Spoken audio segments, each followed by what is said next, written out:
Hi there, welcome back or welcome. Uh, we have finally landed out here in the eastern part of Thailand. It is day one actually. We came yesterday at 11 p.m. after a long day on the road. The day started actually by having a pickup truck, that's my brother-in-law, come to visit us, and then a big six-wheeler truck coming to pick up all our stuffs.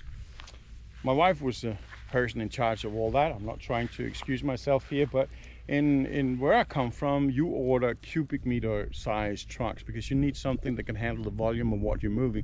But out here you are hiring by the number of wheels. It sounds weird because that's more related to the weight, I should say. But anyway, it was a six-wheeler and I was very curious to see if that was going to hold up to the job. It did exactly, and just barely. And we had it all loaded in about 3 hours and we took off. The truck was scheduled to be here today at 7 a.m. but obviously us being in a pickup truck, we will be a lot faster. The trip was pretty uneventful. We got a single call from the driver though, from the truck telling us that he had got pulled in by the police and they were doing some x-ray control of his truck. I think it was some drug related things that do some tests every now and then randomly.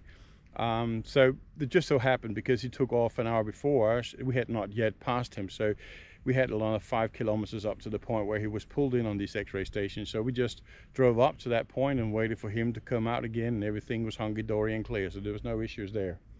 And so the trip just continued. Made a few stops on 7-Eleven to make sure we got something to drink and to eat. And 11 a.m. yesterday night, we arrived. We got a few things unpacked, so we got our bed made and went to bed. And just as we arrived, the whole heaven just opened up. We had the most fantastic thunder and lightning and a massive amount of rain. And the house, the part where we were living, is just a kind of a tin roof of sort. So it was a massive noise we have. But it went well. I was a little bit nervous about how my dog was going to handle a 11-hour trip on the road, but there was no issues there. She was not too keen on going into the car herself, but there were no problem, no puking, no barking, no discomfort that we noticed of anyway. And so this morning, woke up to the first day in the northeastern region of Thailand, and I already have a fantastic day. Now, let's take a look at why it is good. Well, first of all, I took off this morning to get a cup of coffee. I mean, this is not going to be a regular thing out here because there's 19 kilometers to the closest coffee shop. But what really makes it a good day is the fact that I found out that there was not just this single resort that I had last time I was out here. There was actually a regular, nice, modern, beautiful, cheap, and very tasty coffee to get in the town. And that just made my day. It means that if I do really fancy going 20 kilometers to get myself a cup of coffee, I can actually have one under what I would call, in Chiang Mai standard, civilized conditions. So that was the first big news. The second big news is there's a big DIY shop on my way into that town. Fantastic. I mean, what else could you want? And the third thing, well, it's more related to an issue I've had over the past few years, because that has got to do with electricity. You see, if you have not been to Thailand, or if you don't know anything much about Thailand, then there is a little bit of a lax attitude when it comes to electricity out here. I mean, first off, you have that spaghetti just hanging around in all the streets. You've probably seen that on various channels and TVs and blogs. But when it comes to do the electricity in the house, there's also a tendency that nobody has it earthed, and that gives you a lot of static electricity. I have been at places where I just had to have a rubber mat under my feet when I was sitting and working by my desk, just to avoid to get that electric shock every now and then.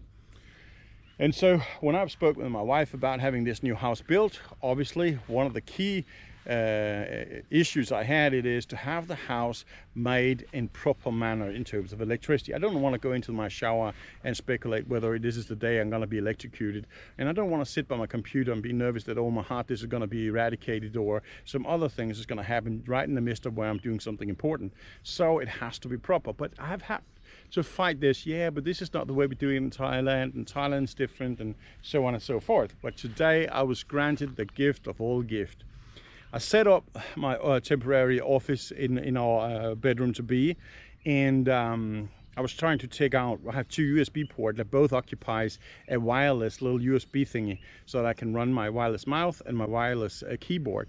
But it was a bit over much because I need all the ports for other things. So I thought maybe if I pull one of them, then I could have one using both units. But as I was trying to pull that out of it, I got electric shock. I mean, the current was just over the roof in that house. And I tried again and thought it was maybe just me, but no, sure enough, I got another shock. And so I asked my wife, "Darling, can you help me please?" under the excuse that my fingers were a bit too big and clumsy for that little thingy. And she just went straight for it, and she got her little snap. Now I do not have to argue about it. Now it's not a question. When we are going to build a new house, one of the key problems I've had for so many years has instantaneously been solved. I'm so thrilled. I'm absolutely thrilled. I know it's not really all that nice to deliberately give your wife a little shock here, but it was a lesson that I needed her to have. And it solved all the problems I'm gonna have in my future house with the electronics. Anyway, one of the big issues that I had, or issue I thought I was going to have, is my dog. It's a domesticated dog. She has been in our house, and only in her first year or two she was with another dog. After that she's been on her own. So how would she play out with other dogs? And how was she going to play out with the fact there were chickens around? How is she going to play out with the fact there were other cats around? I know she would chase any single shadow of a cat instantaneously. I mean, just go off like a rocket and do not react to any of my commands. Birds, not so much lately. We have a lot of pigeons that was just allowed to fly straight in and eat her food in her little food bowl. She didn't care less. And I was nervous how that's going to play out. But honestly, not a single peep there. She does not even enter the house. She was there the first night, obviously, because of thunder and things, and she doesn't like that, like most dogs. But also it's the first night, so she has not been climatized. She has not met all the other animals and other people. So it was important for us that she had a good beginning. But today we told her not to go in the house, and she doesn't. She's not interacted with the other dogs, but they let her be, and she let them be. She's a little afraid of the cows. She's a little bit curious about the cats. She does not care the slightest bit about the chickens. So, honestly, it's just going perfect right now. Absolutely perfect. So the plan is here, the 10th of August, that we're going to start out building the house. That's the important date. The pillars of the house has to be made.